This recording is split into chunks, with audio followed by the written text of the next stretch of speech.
To ಮನಿ ಉಚಾ cooking channel. ಇವತ್ತು ನಾವು ಹಿತಕಿದ ಅವರೆಕಾಯಿ ಬಳಸಿ ಹಿತಕಿದ ಅವರೆಕಾಯಿ ಸಾರು ಮಾಡೋದು ಹೇಗೆ ಎಂದು ನೋಡೋಣ ಬನ್ನಿ. ಮೊದಲು ಒಂದು ಪ್ಯಾನಿಗೆ 1-2 ಸ್ಪೂನ್ ಎಣ್ಣೆ ಹಾಕಿಕೊಳ್ಳಿ. ಎಣ್ಣೆ ಕಾದ ನಂತರ ಸಣ್ಣಕ್ಕೆ ಉದ್ದಕ್ಕೆ ಹೆಚ್ಚಿರುವ ಈರುಳ್ಳಿ, ಈಗ ಇವತ್ತು ನಾವು ಸ್ವಲ್ಪ ತೊಗೊಂಡಿರೋದ್ರಿಂದ 1.5 ಈರುಳ್ಳಿಯನ್ನು ತೊಗೊಂಡಿದ್ದೀವಿ. ಸಣ್ಣಕ್ಕೆ ಉದ್ದಕ್ಕೆ ಹೆಚ್ಚಿರುವ ಈರುಳ್ಳಿಯನ್ನು ಹಾಕ್ಕೊಳ್ಳಿ. ನಂತರ ಅದಕ್ಕೆ ಸ್ವಲ್ಪ ಕರಿಬೇವಿನ ಸೊಪ್ಪು 1 ಇಡಿ ಆಗುವಷ್ಟು ಹಾಕಿಕೊಂಡು ಚೆನ್ನಾಗಿ ಫ್ರೈ ಆಗಬೇಕು. ಫುಲ್ ಚೆನ್ನಾಗಿ ರೋಸ್ಟ್ ಆಗಬೇಕದು. ಅಲ್ಲಿವರೆಗೂ ಲೈಟ್ ಗೋಲ್ಡಿಶ್ ಬ್ರೌನ್ ಟರ್ನ್ ಆಗೋವರೆಗೂ ಚೆನ್ನಾಗಿ ಫ್ರೈ ಮಾಡಿಕೊಡಿ. ನಂತರ ಮಿಕ್ಸಿ ಜಾರ್ಗೆ 1 ಇಡಿ ಆಗುವಷ್ಟು ಕೊತ್ತಂಬರಿ ಸೊಪ್ಪನ್ನು ಹಾಕಿಕೊಳ್ಳಿ. ಕೊತ್ತಂಬರಿ ಸೊಪ್ಪನ್ನು ಹಾಕಿಕೊಂಡ ನಂತರ 1 ಸ್ಪೂನಷ್ಟು ಧನಿಯಾ ಪೌಡರನ್ನು ಹಾಕಿಕೊಳ್ಳಿ. ಧನಿಯಾ ಪೌಡರನ್ನು ಹಾಕಿಕೊಂಡ ನಂತರ ನಿಮ್ಮ ಖಾರಕ್ಕೆ ಅನುಗುಣವಾಗಿ ಚಿಲ್ಲಿ ಪೌಡರ್ ಹಾಕಿಕೊಳ್ಳಿ. ಚಿಲ್ಲಿ ಪೌಡರ್ ಹಾಕಿಕೊಂಡ ನಂತರ ಒಂದು ಚಿಕ್ಕ ಸ್ಪೂನಷ್ಟು ಟರ್ಮರಿಕ್ ಪೌಡರ್ ಹಾಕಿಕೊಳ್ಳಿ. ಅರಿಶಿಣದ ಪುಡಿ ಹಾಕಿಕೊಂಡು ಸೈಡಲ್ಲಿ ಎತ್ತಿಟ್ಕೊಳ್ಳಿ. ಈ ಈರುಳ್ಳಿ ಮತ್ತು ಕರಿಬೇವಿನೆಲ್ಲ ಹುರಿದಿದ್ದನ್ನು ಅದಕ್ಕೆ ಹಾಕ್ಕೊಂಡು ರುಬ್ಕೊಬೇಕು. ನುಣ್ಣಕ್ಕೆ ಪೇಸ್ಟ್ ಹಂಗೆ ರುಬ್ಕೊಬೇಕು ಇದನ್ನು. ನಂತರ ಒಂದು ಚಿಕ್ಕ ಪೀಸಷ್ಟು ಚಕ್ಕೆಯನ್ನು ಹಾಕಿಕೊಳ್ಳಿ. 4 ಲವಂಗವನ್ನು ಹಾಕಿಕೊಳ್ಳಿ. ನಾವಿವತ್ತು ತೊಗೊಂಡಿರೋದು ಸ್ವಲ್ಪ ಇದ್ಕಿದ ಅವರೆಕಾಯಿ, ಅಷ್ಟಕ್ಕೆ ನಾವು ಮೆಜರ್ಮೆಂಟ್ ತೋರಿಸ್ತಾ ಇದ್ದೀವಿ. ನೀವು ಇದನ್ನು ಜಾಸ್ತಿ ಮಾಡ್ತಾ ಇದ್ದೀರ ಅಂದರೆ ಡಬಲ್ ಮಾಡ್ಕೊಳ್ಬಹುದು. ನಂತರ ಈ ಈರುಳ್ಳಿ ಮತ್ತು ಕರಿಬೇವು ಸೊಪ್ಪನ್ನ ಹುರಿದಿರ್ತೀವಲ್ವ, ಅದನ್ನು ಇದಕ್ಕೆ ಹಾಕ್ಕೊಂಬಿಟ್ಟು ನುಣ್ಣಕ್ಕೆ ಪೇಸ್ಟಾಗಿ ರುಬ್ಕೊಳ್ಳಿ. ನಂತರ ಒಂದು ಕುಕ್ಕರ್ಗೆ ಸ್ವಲ್ಪ ಎಣ್ಣೆ ಜಾಸ್ತಿ ಹಾಕ್ಕೊಳ್ಳಿ. ಈ ಸಾರು ಚಪಾತಿಗೆ, ಮುದ್ದೆಗೆ, ಅಕ್ಕಿ ರೊಟ್ಟಿ, ರವೆ ರೊಟ್ಟಿಗೆ, ದೋಸೆಗೆ, ಇಡ್ಲಿಗೆ, ಅಕ್ಕಿ ತರಿ ಇಡ್ಲಿಗೆ ಮಾಡಿಸಿದ ಕಾಂಬಿನೇಷನ್ ಇದು. ಈ ಥರ ಒಂದ್ಸತಿ ಟ್ರೈ ಮಾಡಿ ನೋಡಿ, ತುಂಬಾ ರುಚಿಕರವಾಗಿರುತ್ತೆ. ಎಣ್ಣೆ ಕಾದ ನಂತರ 1 ಸ್ಪೂನಷ್ಟು ಸಾಸಿವೆಯನ್ನು ಹಾಕಿಕೊಳ್ಳಿ.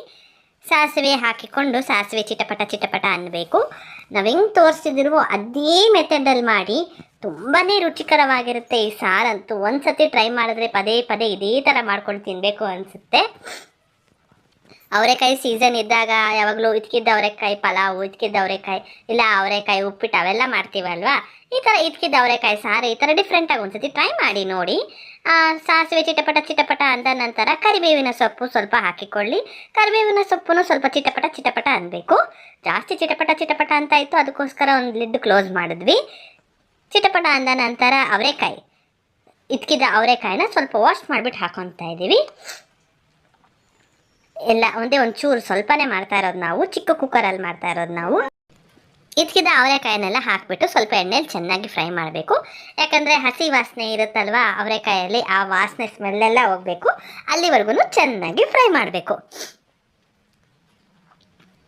ಇದು ಚಪಾತಿಗೆ, ಪೂರಿಗೆ, ಅನ್ನಕ್ಕೆ, ಬಿಸಿ ಅನ್ನಕ್ಕೆ ತುಪ್ಪ ಹಾಕ್ಬಿಟ್ಟು ತಿಂತಾ ಇದ್ರೆ ತುಂಬಾ ರುಚಿಕರವಾಗಿರುತ್ತೆ.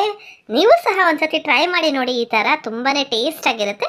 ಒಂದ್ಸತಿ ಕಲಿಸ್ಬಿಟ್ಟು ಲಿಡ್ ಕ್ಲೋಸ್ ಮಾಡಿಬಿಟ್ಟು ಮುಚ್ಚಿಡಿ. ಅದೇ ನಂತರ ಇದಕ್ಕೆ ಮೆಂತ್ಯ ಸೊಪ್ಪು ಸ್ವಲ್ಪ ಹಾಕ್ಕೊಂಡಿದ್ದೀವಿ. ಮೆಂತ್ಯ ಸೊಪ್ಪು ಸ್ವಲ್ಪ ಹಾಕ್ಕೊಂಡ್ಬಿಟ್ಟು ಚೆನ್ನಾಗಿ ಫ್ರೈ ಆಗಲು ಬಿಡಿ. ಅವರೆಕಾಯಿ ಇದ್ಕಿದ ಈ ಸಾರಿಗೆ ಅವರೆಕಾಯಲ್ಲಿ ಹಸಿ ವಾಸನೆ ಎಲ್ಲ ಹೋಗಬೇಕು.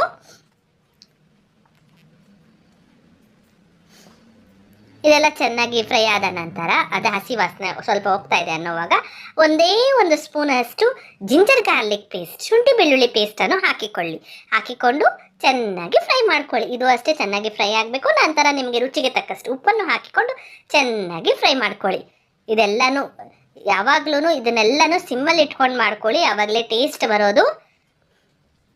ಮಧ್ಯೆ ಒಂದ್ಸತಿ ಈ ಥರ ಕಲಿಸ್ತಾ ಇರಿ.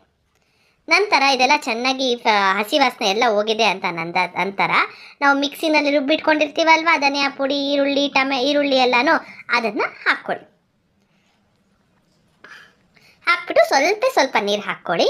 ಯಾಕಂದರೆ ಇನ್ನು ನಾವು ತೆಂಗಿನಕಾಯಿ, ಟೊಮೆಟೊ ಎಲ್ಲನೂ ರುಬ್ಬಿ ಹಾಕ್ತೀವಿ, ಅದಕ್ಕೋಸ್ಕರ ಹಾಕ್ಬಿಟ್ಟು ಸ್ವಲ್ಪ ಬೇಯಲು ಬಿಡಿ.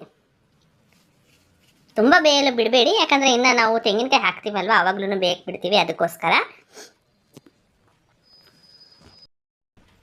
ನಂತರ ಅದೇ ಮಿಕ್ಸಿ ಜಾರ್ಗೆ ಒಂದು ಚಿಕ್ಕ ಪೀಸ್ ಆಗುವಷ್ಟು ತೆಂಗಿನಕಾಯನ್ನು ಹಾಕ್ಕೊಂಡು ರುಬ್ಕೊತಾ ಇದ್ದೀವಿ. ನಾವು ಸ್ವಲ್ಪ ಮಾಡ್ತಾ ಇರೋ ಸಾರಾಗಿರೋದ್ರಿಂದ ಸ್ವಲ್ಪ ಹಾಕ್ತಾ ಇದ್ದೀವಿ ಎಲ್ಲನೂ. ತೆಂಗಿನಕಾಯಿ ಪೀಸಸ್ನ ಹಾಕಿಬಿಟ್ಟು ಒಂದೇ ಒಂದು ಟೊಮೆಟೊನ ಸ್ಲೈಸ್ ಮಾಡಿಬಿಟ್ಟು ನುಣ್ಣಕ್ಕೆ ರುಬ್ಕೊಳ್ಳಿ.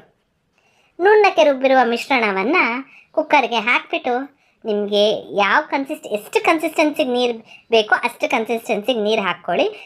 ಎಷ್ಟು ಸಾರು ಬೇಕೋ ಅಷ್ಟು ಸಾರು ನೀರು ಹಾಕ್ಕೊಳ್ಳಿ. ಯಾಕಂದರೆ ಈ ಥರನೇ ಬಿಟ್ಬಿಟ್ರೆ ಇನ್ನೂ ಗಟ್ಟಿ ಆಗುತ್ತೆ. ಅದಕ್ಕೆ ಸ್ವಲ್ಪ ನೀರು ಜಾಸ್ತಿ ಹಾಕ್ಕೊಂಡ್ರೆ ಇದು ಚೆನ್ನಾಗಿ ಬೆಂದ ನಂತರ ಇನ್ನೂ ಗಟ್ಟಿ ಆಗುತ್ತಲ್ವ, ಅವಾಗ ಟೇಸ್ಟಾಗಿರುತ್ತೆ ಅಂತ ಅಷ್ಟೇ, ಇನ್ನೇನಿಲ್ಲ.